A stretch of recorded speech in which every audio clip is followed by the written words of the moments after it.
Bonjour à tous et bienvenue dans cette nouvelle vidéo. Alors aujourd'hui, on vous propose tout simplement la réalisation d'un corps de ruche d'Adam 10 cadres, 24 mm d'épaisseur, c'est important, vous allez le comprendre plus tard, et une hausse d'Adam 9 cadres, donc qui fonctionne évidemment avec la ruche d'Adam 10 cadres, épaisseur 24 mm également.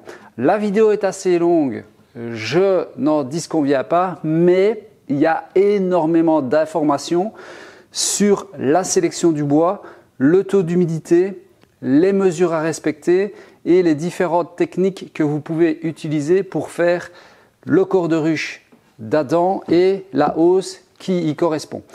Donc, je vous souhaite un bon visionnage et puis on se revoit demain pour la réalisation du couvre-cadre nourrisseur pour cette ruche. Bon visionnage! Alors, première étape pour réaliser notre ruche, tout simplement, on va prendre les planches qui font 2,10 m, 18 de large et 30 mm d'épaisseur qu'on va débiter à 1,10 m. Donc, on va avoir une partie 1,10 m et une partie 1 m. Alors, pourquoi est-ce que je fais 1,10 m et 1 m? Parce qu'on va avoir besoin de 2 pièces de 47,6 et 2 pièces de 43 cm. On aurait pu débiter à 43 et à 47,6 directement, mais ça veut dire que c'est le double de passage à la dégauchisseuse, mise à l'équerre, raboteuse, etc. Tandis qu'en gardant une distance de 1 mètre, c'est très pratique pour dégauchir et raboter puisqu'on reste dans des distances de sécurité correctes et ça nous limite le passage au niveau de la dégauchisseuse et du rabotage. Donc, on vient d'installer la butée latérale à 1,10 m et on va débiter donc toutes nos planches pour notre ruche. Alors, ça c'est dans mon cas puisque j'ai une scie à format, mais vous pouvez évidemment couper vos planches puisqu'on est au stade du dégrossissage avec un braquet, donc une scie à main ou avec une scie circulaire ou tout autre outil qui serait à votre disposition, même une simple scie sauteuse. Allez, c'est parti de notre côté.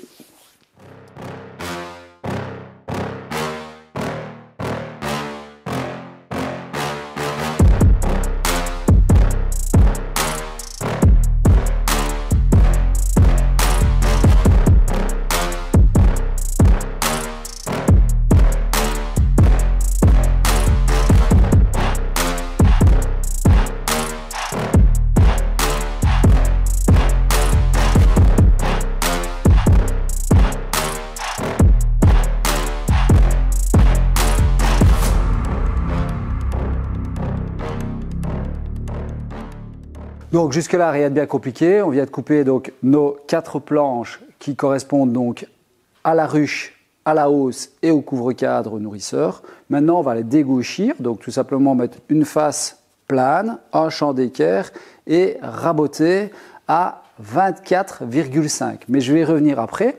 Si maintenant vous n'avez pas de raboteuse ou de dégauchisseuse, etc., il y a deux solutions. Soit vous voyez avec votre fournisseur pour avoir des planches qui font déjà 24 mm d'épaisseur finie, donc rabotées 4 faces, ou alors tout simplement, vous rabotez avec une varlope ou un rabot à main, tout simplement. Alors Léandre va passer à la dégo et puis je vous reprends après pour les détails justement à essayer de respecter pour ne pas avoir de blague au niveau du rétrécissement du bois. Allez, c'est parti!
Alors, maintenant, on va passer au mode rabotage. Là, c'est un point important. Vous en faites ce que vous voulez, mais je vous démontrerai par la suite que ce que je vous dis n'est pas des bêtises et est important à veiller pour que vos ruches restent correctes dans le temps. Donc, comme je l'ai dit lors de la présentation de la matière première à acheter, etc., votre bois doit se situer entre 12 et 18% de taux d'humidité. Alors, en fonction de ce taux d'humidité, vous allez devoir vous laisser plus ou moins de marge en épaisseur et en hauteur pour vous garantir que votre ruche reste stable dans le temps. Donc, moi, par exemple, ici, le bois, il est plus vers les 17% que les 12%. Donc, je vais me laisser une marge un peu plus importante pour permettre au bois de se rétracter et d'arriver aux mesures que je souhaite finies dans le temps. Pourquoi ? Parce que les ruches vont être soumises à pas mal de travail pendant leur vie à l'extérieur, avec l'abeille à l'intérieur qui va amener un certain taux d'humidité assez important, mais qui va aussi s'assécher avec le soleil en été quand il va taper dessus. Et donc, nous, on doit pouvoir garantir à notre ruche de conserver les 31 cm de haut finis dans les périodes les plus sèches et 17 cm de haut pour la hausse aussi une fois qu'elle va être sèche. Donc moi, dans ce cas-ci, qu'est-ce que je fais? Je dois avoir 24 mm finis pour mes planches. Donc, je vais les raboter à 24,3 ou 24,5 si vous ne savez pas jouer au dixième de millimètre. Pourquoi? Parce qu'elles vont encore se rétracter et donc, dans le temps, votre ruche va se resserrer. Et de nouveau, l'important, c'est de respecter les cotes à l'intérieur de la ruche pour éviter trop de propolis et bloquer les cadres ou éviter que vos abeilles ne construisent des folles bâtisses entre le cadre et le corps de ruche. Okay? C'est peut-être des bêtises, de nouveau, vous en faites ce que vous voulez. Moi, en tout cas, avec le peu d'expérience que j'ai déjà remarqué que mes propres ruches avaient beaucoup moins de soucis que les ruches que j'ai pu acheter dans le commerce. En termes de dimensionnement déjà, certaines ruches aujourd'hui se retrouvent avec des 29 cm d'épaisseur, oui, je ne dis pas des bêtises, et certaines sont à 30, 30,5. Donc voilà, moi les ruches, comme je l'ai expliqué hier, elles sont toujours bien à 31 cm de haut et mes hausses sont toujours bien à 17 en essayant de respecter ce que je dis là, puisque le bois va vraiment travailler. Donc ici, on va raboter nos planches à 24,5 et ensuite on va refendre à la scia format pour la hausse à 17,3 pour avoir 17 fini. Et je vous montrerai de toute façon quand la ruche sera terminée d'ici une semaine qu'elle aura bien 17 cm de haut. Et tout ce qui concerne le corps de ruche, lui par contre, on va le coller tel quel. Donc il a dégauchi un champ, enfin il a mis un champ d'équerre sur toutes les planches. Et là par contre, on va laisser l'autre champ brut et on va les coller tel quel. Donc on va avoir des planches qui feront environ 36 cm, 35 à 36 cm une fois collées. Mais on les redélignera une fois le collage terminé. Mais là, on y vient après. Donc rabotage 24,5 d'épaisseur. Ok? Allez, c'est parti. Yeah.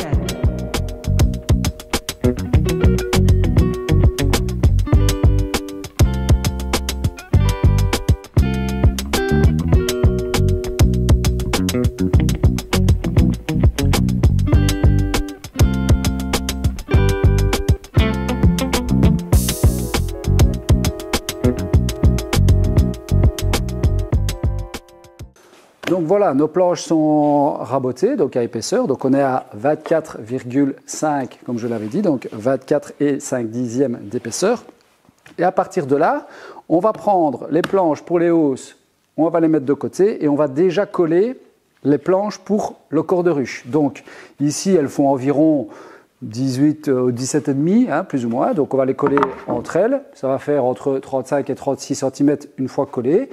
On va mettre ça de côté et dans la foulée, une fois que ceci est collé, on va déjà attaquer donc les feuillures pour nos assemblages à mi-bois des hausses et des couvre-cadres, ce qui va nous permettre sur le temps qu'on pointe les machines sur ceci, que les planches de notre corps de ruche soient collées, séchées, et comme les machines seront déjà pointées, eh bien, on pourra passer à l'usinage ou au profilage de nos corps de ruche. Allez, on va coller ça, on met ça de côté.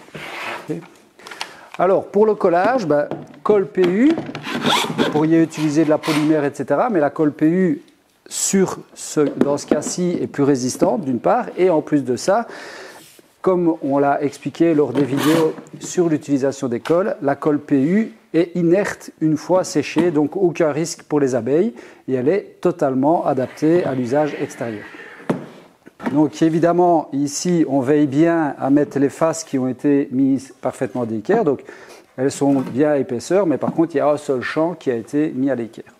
Okay. Alors pareil, bien penser à inverser le sens des fibres. Donc ici, je vous montrerai à la caméra. On a évidemment les cernes annuelles qui montent d'un côté et les cernes annuelles qui descendent de l'autre.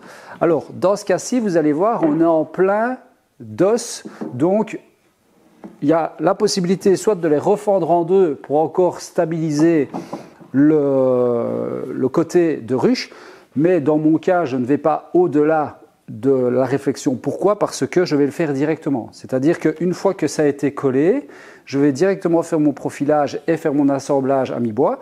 Mais si par exemple, vous avez l'intention de faire 10, 15, 20 ruches d'un côté et coller déjà 10, 15 plateaux parce que vous avez suffisamment de serre-joints, attention au séchage, quand on a des planches aussi larges, elles risquent malgré tout de voiler.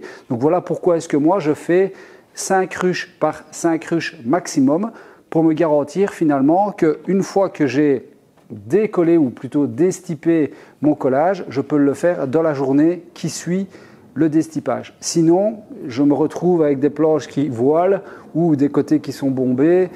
Et donc, ça risque d'avoir des problèmes. Par contre, une fois que ça a été collé, vissé et assemblé entre eux, là, il y a beaucoup moins de risques que le bois ne retravaille puisqu'ils sont collés et assemblés entre eux. Et c'est tout un ensemble qui va travailler en même temps. OK ? Alors, attention, les petites planches avec les petites planches, évidemment. Donc, les planches d'1 mètre vont être collées avec les planches d'1 mètre et les planches d'1 mètre 10 vont être collées avec les planches d'1 mètre 10. Parce que si tu fais l'inverse, on a une qui va être trop courte. Alors voilà, donc on sélectionne les fibres, donc là on est bien, là on est en bas, là on est en haut, donc nickel. Voilà, hop, on va prendre la PU et tu vas pouvoir coller celle-là ou l'autre, c'est pareil. Voilà.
Alors regarde, tu vois, on commence à voir la colle qui déborde, donc ça c'est bon. Maintenant, tu peux serrer au milieu quand les deux côtés sont faits, voilà. Et tu vois, on reste bien partout à fleur, ça c'est nickel. Ça c'est fait. Alors, une chose à respecter, donc pour ceux qui suivent un petit peu les vidéos, etc., quand Rectavit était venu faire sa petite information sur les colles, pour avoir un pressage optimum avec ce type de presse en tous les cas, puisqu'on n'a pas une cadreuse et ce n'est pas une presse hydraulique, il faut avoir des serre-joints qui sont situés tout le double de l'épaisseur du bois. Donc ici le bois il fait 25 mm d'épaisseur ou 24, eh bien on doit avoir une presse tous les 5 cm. Alors là on a environ 20 cm, eh bien l'astuce elle est toute simple, je viens en remettre une ici entre les deux et je viens la mettre à plat comme ceci.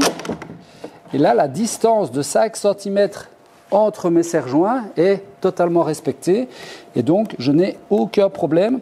Le pressage sera suffisant pour me garantir la totalité ou en tout cas de respecter les caractéristiques techniques de la colle qui me garantiront donc un collage optimum en fonction de ce que la colle peut permettre, tout simplement. Donc les plateaux sont à séchage pour le corps de ruche et maintenant on va pointer donc la scie à format, mais ça peut très bien fonctionner avec une scie circulaire ou tout autre outil que vous avez à votre disposition. Une scie à onglet fera très bien l'affaire. Moi j'ai la chance d'avoir la scie à format, donc je vais utiliser la scie à format. Alors qu'est-ce qu'on doit faire? Eh bien tout simplement, hors de planche de 1 mètre, on va faire 2 pièces de bois qui font 43 cm pile. Et hors des pièces de 1,10 m, on va faire des pièces de 47,6 finies. Ça, c'est les cotes dont on a besoin. Aussi bien pour les couvre-cadres que pour la hausse. Donc on va pouvoir couper nos 4 pièces de bois restantes en surplus donc des corps de ruche. On peut laisser les réglages tels qu'ils sont là actuellement, puisque quand les corps de ruche ou les pièces qui vont composer le corps de ruche seront sèches, je n'aurai pas besoin de dérégler. Et ça me garantira que toutes les pièces qui vont devoir s'empiler les unes sur les autres au niveau du rucher soient identiques et empêcher évidemment les différentes possibilités d'autres insectes de rentrer dans la ruche. Voilà. Allez, c'est parti. Ouais. Donc tu vas devoir utiliser, soit tu commences par les 43, donc tu mets ici 43 et puis tu mets là 43. Puisque tu vas commencer par ta première embutée, laisser tomber, puis l'autre partie, ici contre. D'accord? Là je vais commencer à l'embuter. Ah, vu la taille de la planche, tu auras plus facile. Pourquoi? Parce que ça va te permettre deux choses. Le fait d'aller embuter, tu coupes, elle est là, tu n'as pas besoin d'aller mettre tes mains. C'est vrai. Tu retournes, tu coupes, tu as ta deuxième pièce. Si par contre, tu coupes ta première pièce, ok, tu es en sécurité ici, mais pour couper ta deuxième pièce, tu dois passer de l'autre côté de la lame et donc quelque part, tu te mets en danger une fois inutilement, alors qu'au final, tu fais ta première coupe, tu recoupes, tu fais ta deuxième coupe et à aucun moment, tu n'es passé au-dessus de la lame et tu ne t'es mis en danger. Ça va. Ok? Je coupe à bout d'équerre quand même avant. Ah oui, toujours.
Là, on vient de couper donc à longueur, c'est-à-dire 43 et 47,6. Et maintenant, il va reprendre dans le sens de la longueur, donc il va déligner ses planches à 17,3. Alors, il aurait pu en fait faire l'inverse, c'est-à-dire d'abord déligner sa planche qui fait 1 m et 1,10 m à 17,3 pour la hausse. Il va refendre 17,3 pour les hausses et il va refendre à 7,5 pour les couvre-cadres nourrisseurs. Et ensuite, donc, on passe aux feuillures. Allez, c'est parti!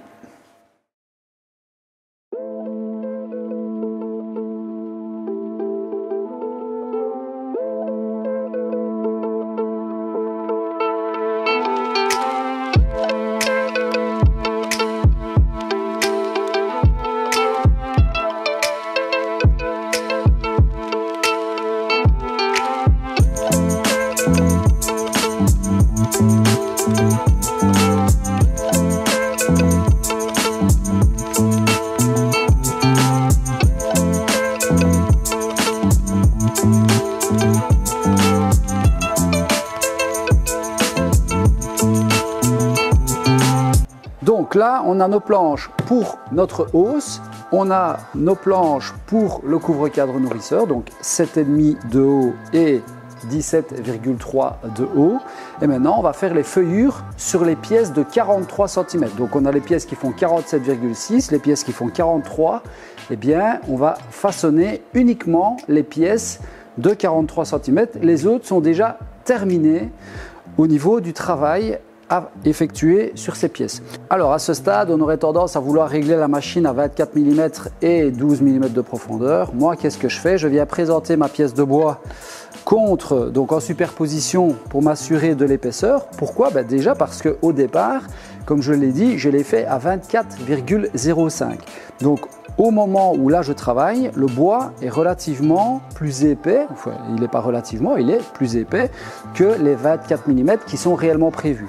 Donc, comme le bois va se rétracter, comme je le dis, la ruche au total viendra à ces dimensions qui sont prévues. Okay, je mets parfaitement d'équerre, je vérifie que je suis aligné correctement là sur le bord, je maintiens ma pièce de bois, j'incline mon crayon qui est bien taillé évidemment vers l'intérieur, je trace et j'ai donc mon premier tracé qui va déterminer donc la distance à laquelle je vais régler mon guide. Je reporte le trait uniquement pour moi le voir et on va passer à la scie sous table ou la scie à format, comme je le dis, c'est pareil, mais ça peut être défonceuse, de nouveau, je répète, ou scie circulaire également. Moi, je laisse le trait apparent évidemment puisque je suis venu en superposition, ça veut dire que mon trait est à l'extérieur de la pièce, donc si je reprends mon trait, je serai trop loin. Donc mon trait doit rester apparent. Je vais venir me positionner contre ma lame, donc je vais dégager mon guide vers la droite, venir mettre ma lame contre mon trait de crayon. Une fois que c'est fait, je bloque. Je viens régler ma hauteur de lame à 12 mm, à savoir qu'ici j'ai la chance d'avoir un réglage micrométrique, mais en admettant que vous ne l'ayez pas, vous réglez avec évidemment un réglet ou vous prenez des cales d'épaisseur qui correspondent à 12 mm. Et une fois que c'est fait, vous faites votre première entaille. Vous avez votre arase et vous êtes parfait. Si maintenant vous êtes dans le cas où vous n'avez pas de chariot attenonné, on va dire, ou un guide, comment ça s'appelle, ou un rapporteur d'angle, d'accord? Eh bien, vous pouvez tout simplement maintenir votre pièce contre votre guide qui, lui, normalement, est bien réglé et parallèle à votre lame, et vous venez prendre une pièce rectangulaire, donc un panneau qui est parfaitement coupé d'équerre, l'appuyer sur l'arrière et contre votre guide, et vous avez en fait votre chariot de coupe qui est parfaitement d'équerre. Okay, est-ce que ça te semble clair, ça? Oui, tout à fait. Ok, donc on vient ici, on a notre tracé, on règle la hauteur, on fait notre première coupe, on retourne notre pièce et ainsi de suite pour faire nos coupes donc avec la scie sous table. Voilà. Alors, la jauge de hauteur.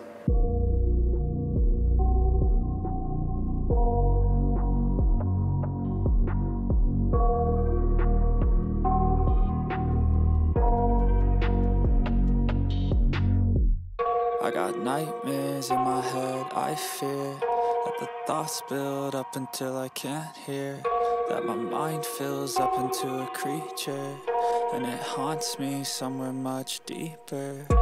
Anxiety, filling up every space, no privacy, and silently, it could build and build until you finally see, whoa, it's taking over, damn no closure, moving closer. Donc ici, ça y est, les feuillures sont faites, donc il vient d'emboîter ces mi-bois, hein, d'accord? On a 50,1 en longueur et on a 43 dans la largeur.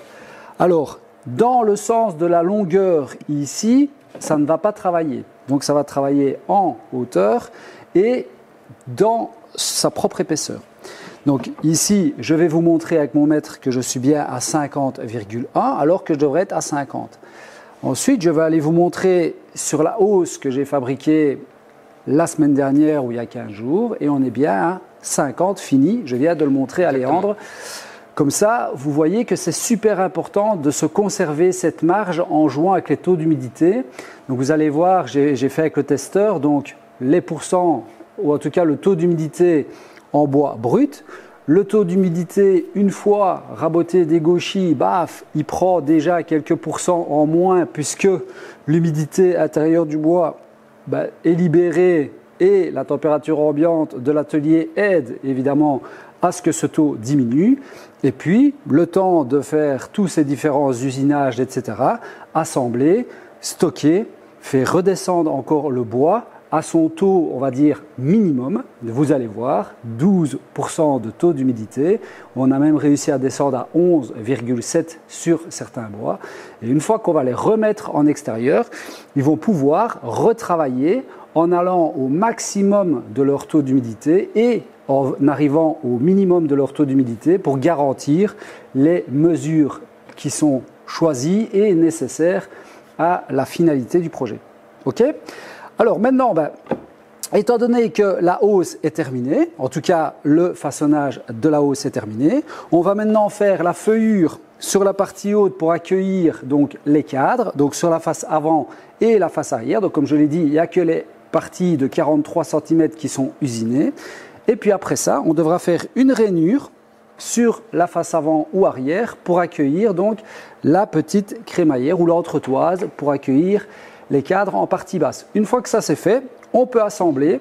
Une fois que c'est assemblé, normalement, nos planches qui ont été collées tout à l'heure sont sèches. On pourra racler la colle, raboter à mesure définitive et faire exactement le même usinage en conservant les mêmes réglages qui ont été faits actuellement.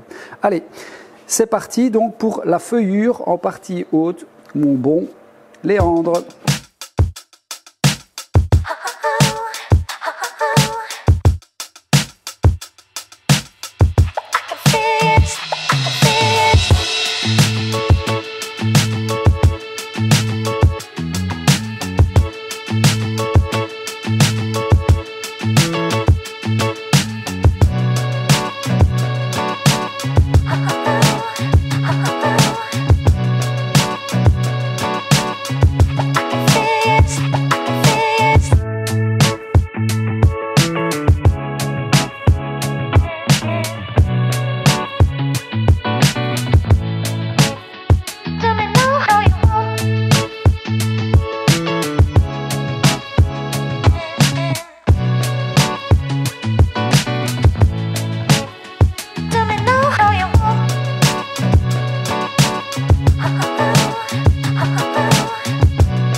Donc, on vient de faire donc, les hausses, etc.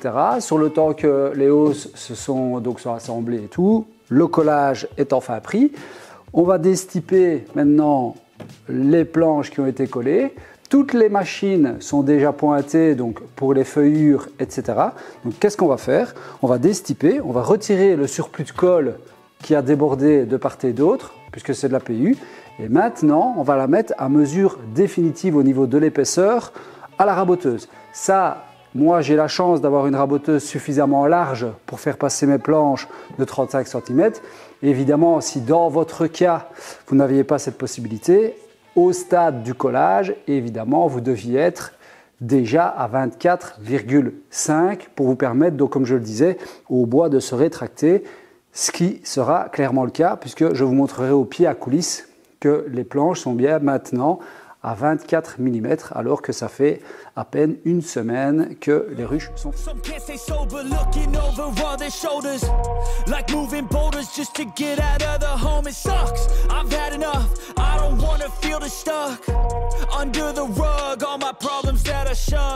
I got nightmares in my head, I fear that the thoughts build up until I can't hear, that my mind fills up into a creature, and it haunts me somewhere much deeper. I got nightmares in my head, I fear that the thoughts build up until I can't hear, that my mind fills up into a creature, and it haunts me somewhere much deeper. I've been feeling weird, I can't seem to focus good enough, nothing's really clear, sometimes it could be a little tough, I just need to feel like the end's in sight for me, but let's be really real, anxiety can foggy all this stuff. I've been feeling weird, I can't seem to focus good enough, nothing's really clear. for me, but let's be real anxiety can foggy all this stuff. It sucks when you finally feel like giving up. Oh God, no luck. Everything feels like you're sticky stuck. I'm lost, handcuffed to the bed where I sleep. Don't give a fuck, can't stop. Unplug, feeling overwhelmed. I think I've had enough. Gotta find a way to get some energy. Gotta find someone who's a good friend of me. I need purpose to make it all worth it. I'm still searching and I'm still learning. I want a life that's filled with memories, not a life with regret in front of me. I need focus to keep me from hopeless psychosis if I keep moping. I got nightmares in my head, I fear that the thoughts build up until I can't hear, that my mind fills up into a creature, and it haunts me somewhere much deeper. I got nightmares in my head, I fear that the thoughts build up until I can't hear, that my mind fills up into a creature.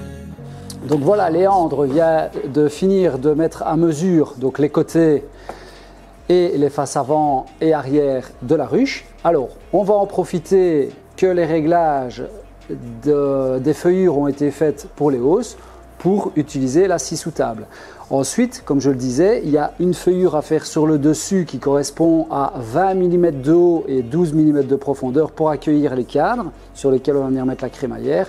Là, par contre, on va profiter qu'on a une toupie. Et pourquoi est-ce que je n'ai pas tout fait sur la toupie directement? Tout simplement parce que les premières feuillures sont en travers du fil et d'un côté ou de l'autre en fonction, même en utilisant un martyr en partie arrière, on a tendance à avoir des arrachements. Et donc, dans ce cas-ci, ça me permettait de vous montrer plusieurs méthodes pour faire les feuillures. Donc aussi bien avec une scie sous table, une scie à format, même une scie à onglet ça aurait fonctionné, voire une scie circulaire. Mais dans le sens du fil, il n'y a aucun risque d'arrachement et donc on va pouvoir faire la feuillure avec la toupie pour la partie haute et ça permettra aussi à Léandre de travailler à la toupie tout simplement sur les pièces de 43, hein, donc pas sur les pièces de 47,6. C'est le même principe. Voilà, donc c'est le même principe que sur la hausse. Donc pièce de 43, feuillure à droite, feuillure à gauche, 24 sur 12. Ou en tout cas les réglages tels qu'ils sont puisque les épaisseurs sont les mêmes. Et toutes les pièces de 47,6, comme pour la hausse, elles sont déjà finies, tout simplement. Donc tu prends toutes tes pièces, voilà, tu prends toutes tes pièces de 43 et tu vas venir faire ta feuillure donc ici et ici, tout simplement. Voilà, d'accord, sur toutes les pièces. En choisissant évidemment la face la plus adaptée, la plus jolie, la moins jolie, la plus avec des nœuds, sans nœuds, comme tout à l'heure. Ok. Alors pour ne pas choquer Frédéric Flawin, je vais quand même mettre donc les petits peignes pour empêcher de rentrer dans l'outil, parce que malheureusement avec ce type de pièce dans ce sens-ci, avec l'entraîneur, ça ne fonctionne pas parce que ça va rentrer directement dans l'outil. Donc, des fois, ne pas croire que utiliser l'entraîneur est toujours la solution la plus sécurisante. Toujours bien garder à l'esprit que toutes les situations sont particulières et que l'entraîneur ne doit pas être utilisé d'une manière systématique, même si on fait des séries. Puisque lorsque j'ai fait la vidéo sur les 10 ruches que j'ai fabriquées, il s'en était inquiété pour moi, je le remercie d'ailleurs, mais tout ça pour lui dire que je me suis mis moins en danger sans utiliser l'entraîneur que si je l'avais utilisé. Donc pour Léandre, on va mettre les peignes.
Donc là, on vient de faire les feuillures latérales au niveau des faces avant et des faces arrière.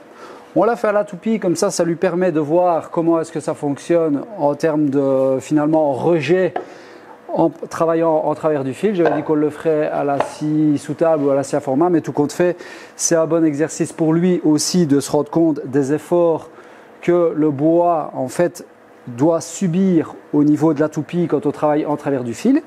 Voilà pourquoi est-ce qu'on a aussi utilisé un poussoir martyr pour éviter les éclats en sortie. Et maintenant, on va faire donc la feuillure en partie haute de la face avant et arrière de la ruche pour accueillir, donc comme je le dis depuis tout à l'heure, les crémaillères des cadres. Et là, cette feuillure, elle doit faire 20 mm de profondeur, donc 20 mm vers le bas et 12 mm toujours de haut. Donc on ne va pas toucher ici à la hauteur de la toupie, on va juste jouer sur la profondeur.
Nos deux boîtes, puisque finalement une ruche ce n'est jamais qu'une boîte et la hausse pareil, sont terminées. Maintenant on va installer la quincaillerie, donc c'est-à-dire la petite entretoise qui vient de la rainure ici. On va simplement l'encastrer et avec un marteau c'est vraiment bien serrage, donc ça ne bougera pas. En plus les abeilles vont propoliser.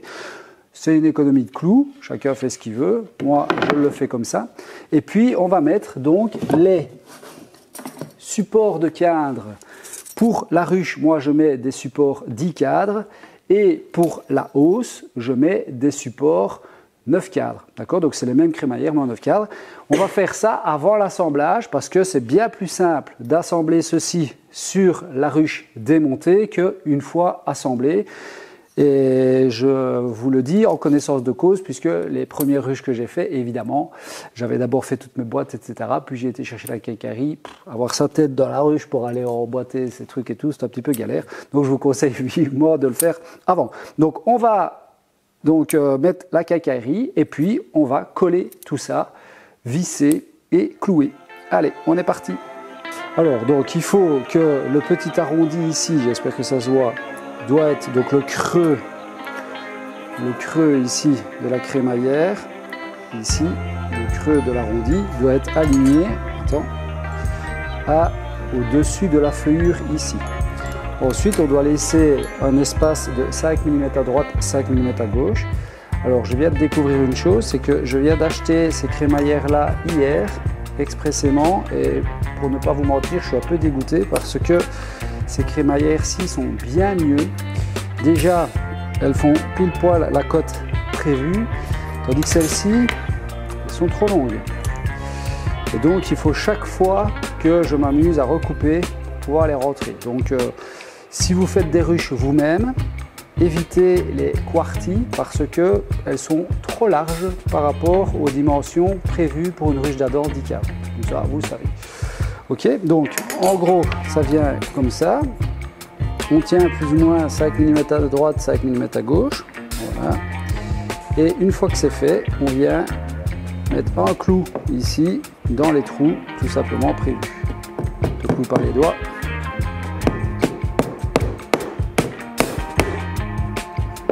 Tu peux. Voilà. Et pareil ici. Au-dessus? Non, en dessous. Hein. Les deux extérieurs en dessous. Voilà.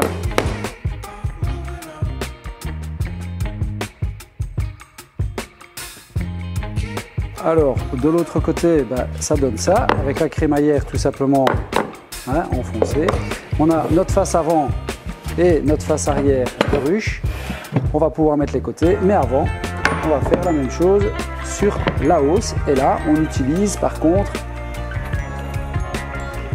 des 9 cadres. Alors, de nouveau, chacun fait un peu comme il l'entend. Les 9 cadres, pourquoi?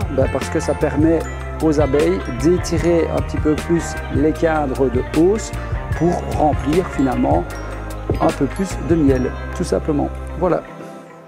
Donc pareil, on a le petit arrondi ici qui vient s'aligner au-dessus de la feuillure.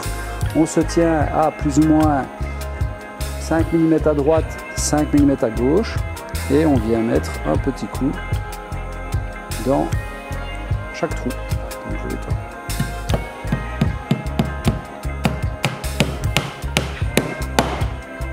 voilà, on attrape le tour.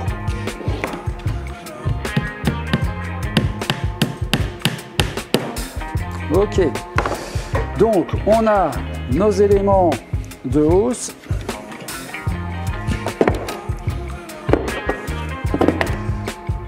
Nos éléments de ruche. Ici. Voilà. Et maintenant, on va assembler le tout. Alors, pour assembler, rien de plus simple. Donc, on a nos deux côtés qui sont deux planches tout à fait droites, hein, d'accord. Donc, 173 de haut, 47,6 de large, de long, pardon, et nos deux côtés, 43 avec les feuillures. Je viens mettre tout simplement de la structane, ou plutôt de la colle PU dans mes feuillures, que je vais bien prendre la peine de lisser. Il ne faut pas en mettre de trop. De toute façon, je vais venir faire un gros plan pour que vous voyez la quantité de colle qu'il faut mettre, parce que ce qui est important surtout, c'est ensuite visser le tout pour que ça soit bien maintenu et qu'il y ait une pression lors du collage. Alors, on aurait pu utiliser des serre-joints, mais vu le nombre de ruches que moi je dois faire, si vous avez une ruche à faire, à la limite, pourquoi pas. Mais si vous en avez des centaines à faire, honnêtement, vous imaginez les serre-joints dans les côtés, c'est un petit peu galère. Ça va, c'est bon. Déjà, ouais, garde, hop. Voilà, donc il n'en faut pas plus, hein. Voilà, parce que ça va vouloir gonfler et normalement, c'est pas censé gonfler, ok ? Et là, au moins, on est certain d'avoir de la colle sur toute la surface à encoller, justement, que si on fait des boudins, même pressés, donc si on fait des zigzags, hein, même pressés, en fait, on n'est pas certain qu'il y ait de la colle sur la totalité de notre assemblage. Et ici, ça reste un mi-bois, hein, qui est largement suffisant pour ce type d'ouvrage. Et pourquoi est-ce que je travaille avec un mi-bois? Tout simplement pour avoir le moins de champ possible en contact avec l'eau, donc avec les intempéries, etc. Au début, j'avais fait des ruches à queue d'aronde, mais je me rends quand même bien compte que les queues d'aronde, avec le temps, ça sèche au niveau du bois de boue. Et donc, que ce soit les queues d'aronde ou les ruches à mi-bois, vous voyez, avec tenon, hein, eh bien, je pense que c'est encore la meilleure solution. La meilleure solution, ce serait de faire des assemblages à onglets verrouillés, mais là, on rentre quand même dans des assemblages un peu, pas chiants, mais un petit peu plus embêtants pour ce genre de choses et de projets. Alors, hop, dans ce sens-là, voilà. Alors, on vient tout simplement dans la feuillure, et puis, bien penser le sens du clou. Donc, le clou, il est plat. il y a un biseau vers l'avant, donc il peut vriller vers le haut et vers le bas. Si je me mets comme ça, il peut vriller vers la droite ou vers la gauche. Donc si je cloue comme ceci, mon clou peut rentrer dans la hausse ou sortir de la hausse. Tandis que si je suis comme ça, il va vriller vers le haut ou vers le bas. Ça, je ne sais pas si tu savais. Donc voilà, on cloue de biais.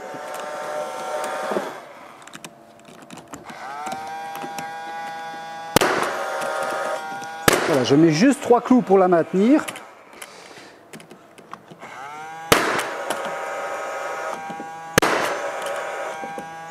Voilà, je retourne. On peut déjà préparer la visseuse avec la mèche là. Voilà. Alors ici, je vérifie quand même les diagonales pour ma première, parce que toutes les autres que je vais faire, je vais les empiler dessus. Alors comme je dis, là, c'est pas suffisant. Hein. 60,9. Ok, donc 60,8 de diagonale. Et maintenant, je vais prendre donc les vis de 5 par 40.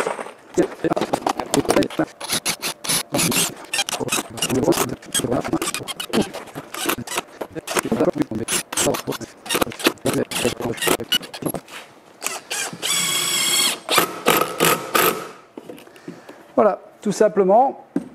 Donc, on a notre hausse qui ne bouge déjà plus et donc qui est parfaitement alignée sur le dessus parce que ça, c'est super important, mais surtout sur le dessous pour venir se positionner sur la ruche. Maintenant, on va assembler la ruche et je vais laisser faire notre camarade Léandre. Et je peux mettre ça vers l'intérieur. Vers l'intérieur, parfait. Ok, voilà. Donc maintenant, tu vas pouvoir en coller et moi, je vais relisser.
Donc voilà, nous voilà arrivés à la fin de cette vidéo. Comme vous avez pu voir, rien de bien compliqué pour faire le corps de ruche et la hausse. Vous avez vu tous les assemblages avec les différentes possibilités évidemment. Et donc demain, on revient avec le couvre-cadre nourrisseur et la vidéo suivante sera le toit chalet. Donc j'espère que cette vidéo vous a plu. Je vous souhaite à tous une bonne soirée et vous dis à demain pour de nouvelles aventures. Salut, salut. Voilà. Tranquille.